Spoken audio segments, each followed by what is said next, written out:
Professor अखिल स्वामी, मुझे ये समझाइए कि भाई ओपीएस इम्प्रैक्टिकल है, ये टीवी सोमनाथ जो फाइनेंस सेक्रेटरी हैं, थे हमारे देश के, अभी कैबिनेट सेक्रेटरी हैं, उन्होंने कहा ओपीएस किसी भी कीमत पर फाइनेंशियली नामुमकिन स्कीम है।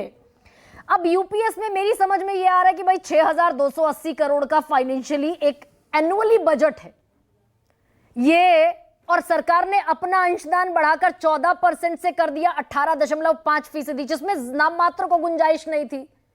टीवी सोमनाथन कह रहे थे, मुख्य आर्थिक सलाहकार कह रहे थे, आरबीआई कह रहे थे, आरबीआई कह रहा था, देश का सबसे बड़ा बैंक, कि सरकार का कंट्रीब्यूशन तो और कम होना चाहिए बढ़ने के बजाय, नहीं तो दिवालिया हो जाएगा देश। तो ये जो 18% कर दिया, 18.5%, ये इलेक्टोरली एक निर्णय है, ये एक इंटेलिजेंट निर्णय है, ये है क्या प्रोफेसर अखिल स्वामी?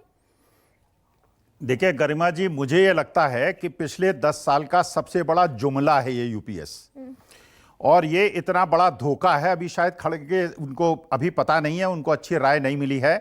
कल सुबह तक जब कर्मचारी यूनियंस को ये बात समझ में आएगी, इससे बड़ा जुमला आज तक नहीं है, सबसे बड़ा जुमला है ये। इसलिए क्योंकि अगर आज मेरी तनख्वाह 1 लाख रुपए है और उसका 10% मैं अपना कंट्रीब्यूशन देता हूं यूपीएस में, और 25 साल के बाद मुझे 10% पर मंथ देता हूं, और 25 साल के बाद मुझे एक सबसे बड़ी चीज फाइनेंस की होती है, पावर ऑफ कंपाउंडिंग। पहले की ओल्ड पेंशन स्कीम थी जिसमें 10% का कंट्रीब्यूशन कर्मचारी को नहीं देना पड़ता था। अगर आज 25 साल तक मैं 10% का अपना बेसिक का कंट्रीब्यूशन देता रहूंगा, ये 18.5% का एक जुमला है। केंद्र सरकार को 1 रुपए नहीं देना पड़ेगा, क्योंकि सारा का सारा जो 10% पर मंथ का कंट्रीब्यूशन मैं अगले 40 साल तक करूंगा, और उसके बाद जो सरकार बेसिक का 50% मुझे देगी, सरकार केवल लूटेगी। और कर्मचारियों को जब बात पता चलेगी ये केवल एक लूट है और इतना बड़ा धोखा। और मुझे यह आश्चर्य हो रहा है, अगर वित्त सचिव को लगता है बहुत अच्छी स्कीम है, यूपीएस खुद अडॉप्ट कर लें, वो ओल्ड पेंशन स्कीम ना लें। और एक चीज गरिमा जी और समझ लीजिए, हिंदुस्तान के अंदर पिछले 10 साल के अंदर जो करप्शन बढ़ा है, उस करप्शन का मेन कारण यह है कि सरकारी अधिकारी ये समझते हैं कि पेंशन की सुविधा उनको नहीं मिलेगी और सामान्य जनता को घूस के माध्यम से लूट रहे हैं। ये एक प्रकार से, जो प्रोफेसर अखिल स्वामी जो आप लूट कह रहे हैं जिसको, क्या ये वो लूट है जो मेरी समझ में आया कि भाई 25 साल जिसने सर्विस पूरी कर ली उसको तो 10% कंट्रीब्यूशन का 50% पेंशन मिल गया, जिसने 25 साल से कम और 10 साल से ज्यादा सर्विस की वो 10% कंट्रीब्यूशन तो देगा लेकिन मिलेगा मात्र 10,000। यही कंसर्न है क्या? गरिमा जी एक और चीज समझ लीजिए, ये तो भगवान की कृपा है कि ये सरकार कुछ दिन की है और ये चली जाएगी।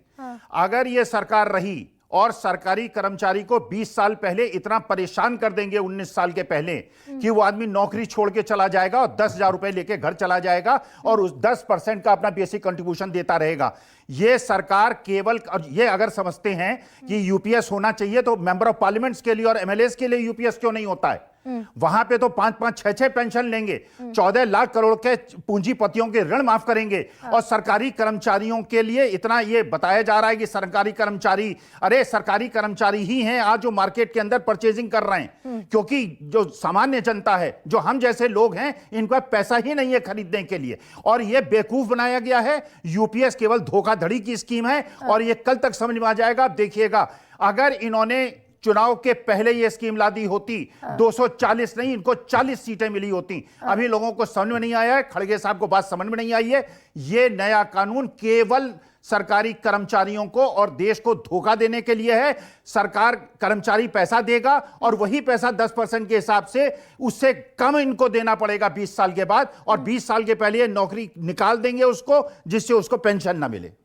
तो फिर कांग्रेस इस पर क्यों गोलमोल ना घोषणा पत्र में ओपीएस लेकर आई? वित्त मंत्री साहब कहते हैं पेंशन स्कीम होनी चाहिए, ओपीएस होनी चाहिए, कोई एनपीएस नहीं, कोई यूपीएस नहीं, केवल ओपीएस। और सरकारी कर्मचारियों को घूस लेने के लिए प्रेरित कर रहे हैं आप। वो केवल घूस ले रहा है, इसीलिए हर जगह घूसखोरी बढ़ी हुई है, क्योंकि उन्हें लगता है पेंशन मिलने लगी तो पैसा इकट्ठा कर लो, ताकत है उनके पास। अरे उनको अगर आप एक एश्योरेंस देते हैं एक ईमानदार कर्मचारी को कि तुम्हें नौकरी के बाद पेंशन मिलेगी, वो बेईमानी शायद कम करे। अगर उसे पता चलेगा कि उसको नहीं, और ये शेयर मार्केट लेकिन- इन्होंने बढ़ाया है। लेकिन प्रोफेसर न्यू अखिल पेंशन स्वामी- स्कीम में इन्होंने शेयर हाँ। मार्केट को बढ़ाया है लेकिन- और एनपीएस को बंद करके, क्योंकि अप्रैल से इसलिए लागू कर रहे हैं तब तक सरकार चली जाएगी और जिस दिन एनपीएस खत्म होगा उस दिन मार्केट 40% क्रैश करेगा और तब कहेंगे देखिए हमारी सरकार चली गई इसलिए शेयर मार्केट क्रैश कर गया। एनपीएस के माध्यम से जो शेयर मार्केट में पैसा फूंका गया है उससे शेयर मार्केट बढ़ा है, क्योंकि कैश फ्लो मार्केट के अंदर बढ़ गया है। यह केवल एक धोखाधड़ी है और इसको कर्मचारियों को, देश की जनता को समझ लेना चाहिए। तो ये तो हुआ यूपीएस का और एनपीएस का खेल। लेकिन प्रोफेसर अखिल स्वामी, अगर देश का सबसे बड़ा bank RBI, reserve bank of India कहता है, अगर मुख्य आर्थिक सलाहकार कहते हैं, अगर हमारे फाइनेंस सेक्रेटरी जैसे बड़े ओहदे पर बैठे हुए सरकारी अधिकारी ये कह रहे हैं कि दिवालिया होने की कगार पर देश खड़ा होगा 2030 में अगर ओपीएस वापस लागू कर दिया, राज्य सरकारें ये लोक लुभावन वादा कर देती है, कर्जे में डूबी हुई है। जब इनको गरीबों को देने की पैसी बात आती है, जब किसानों को एमएसपी की गारंटी देने की बात आती है, इन अर्थशास्त्रियों को अर्थशास्त्र समझ में आता है। जब ये अग्निवीर स्कीम लाते हैं, गरीब लोगों को 4 साल के बाद नौकरी से निकालते हैं, तब इन्हें अर्थशास्त्र समझ में आता है। और अनिल अंबानी, जिसको सेबी ने 5 साल के लिए बैन किया है, जरा कोठी की फोटो खींच लीजिए, 15 मंजिला मकान है, करोड़पति अरबपति आदमी है और उसे आपने राफेल का एजेंट बनाया था।